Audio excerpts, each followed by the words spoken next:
মিরপুরে ম্যাচটা শুরু হওয়ার আগে অনেকেই ভেবেছিলেন লড়াইটা জমবে, কিন্তু মাঠে যা দেখা গেল তা একেবারেই ভিন্ন গল্প।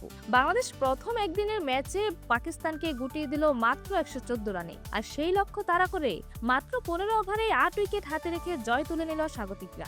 এই বড় ব্যবধানের পর পাকিস্তান ক্রিকেটে শুরু হয়েছে তীব্র সমালোচনা, বিশেষ করে দল ব্যবস্থাপনার সিদ্ধান্ত নিয়ে সরব হয়েছেন সাবেক ক্রিকেটার বাসিত। তার মতে ম্যাচের শুরুতেই ভুল পরিকল্পনা করা হয়েছিল, সেই পরিকল্পনায় পুরো দলের ব্যাটিং ধসের বড় কারণ। টেলিভিশন আলোচনায় বাসিত তীব্র ভাষায় বলেন, প্রথমে গুলি করা উচিত সেই মানুষটাকে যে বলেছিল পাওয়ার প্লের 10 ওভারে অন্তত 60 রান করতে হবে। সে জীবনের মাঠে ক্রিকেট খেলেনি, শুধু একটা কাগজ ধরিয়ে দেয়। সে কি দেখেনি এখানে কন্ডিশন কেমন? সে কি জানতো না যে বাংলাদেশে এসে ভারতও হেরে গেছে? বাসিদের কথায় স্পষ্ট হতাশা। তার মতে মিরপুরের উইকেটে শুরু থেকেই বল একটু থেমে আসছিল, এমন অবস্থায় ধৈর্য ধরে ব্যাটিং করার দরকার ছিল। কিন্তু পাকিস্তানের ব্যাটাররা শুরু থেকেই তাড়াহুড়ো করেছে, ফল যা হওয়ার তাই হয়েছে। পুরো দল অল আউট হয়েছে মাত্র 30.4 ওভারে। ম্যাচে বাংলাদেশের বোলাররা শুরু থেকেই চাপ তৈরি করেন, নিয়মিত বিরতিতে উইকেট পড়তে থাকে। পাকিস্তানের কোনো ব্যাটারই বড় ইনিংস খেলতে পারেননি, ফলে বড় সংগ্রহ গড়ার সুযোগই পায়নি দলটি। এরপর বাংলাদেশের ব্যাটাররা খুব দ্রুত লক্ষ্য তাড়া করে ফেলেন, মাত্র 15 ওভারেই জয় নিশ্চিত হয়ে যায়।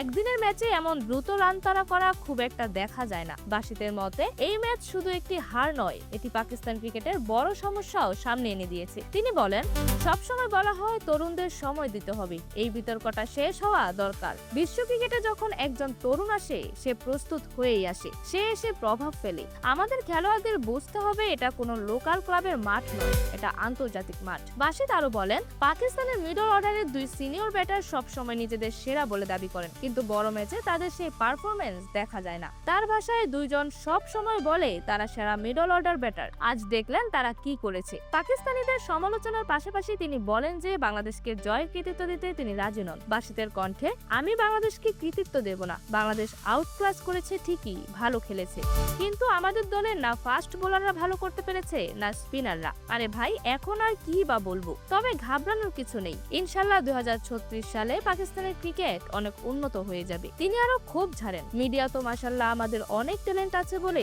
মুখে ফেনা তুলে ফেলে, আমরা যখন বলি ট্যালেন্ট নেই তখন তারা হাসে। এখন তো উদাহরণ সামনেই আছে। সবচেয়ে বড় প্রশ্ন তুলেছেন তিনি দল নির্বাচনের সিদ্ধান্ত নিয়ে। এই ম্যাচে একসঙ্গে 4 জন নতুন খেলোয়াড়কে দলে নেওয়া হয়েছে। বাসিত আলীর মতে এটি বড় ভুল। তিনি বলেন, সাধারণত 1 বা 2 জন নতুন ক্রিকেটারকে ধীরে ধীরে দলে আনা হয়, কিন্তু একসঙ্গে 4 জনকে নামানো মানে পুরো দলের ভারসাম্য নষ্ট হয়ে যাওয়া। এই হারের পর পাকিস্তান দলের উপর চাপ বেড়েছে, 2 দিনের মধ্যে আবার দ্বিতীয় ম্যাচ খেলতে নামতে হবে তাদের, ফলে দ্রুত ঘুরে দাঁড়ানোর চ্যালেঞ্জ এখন তাদের সামনে। এরকমই যে কোনো খেলার আপডেট সবার আগে পেতে অবশ্যই চ্যানেলটি সাবস্ক্রাইব করে রাখুন। ধন্যবাদ। Flavours news.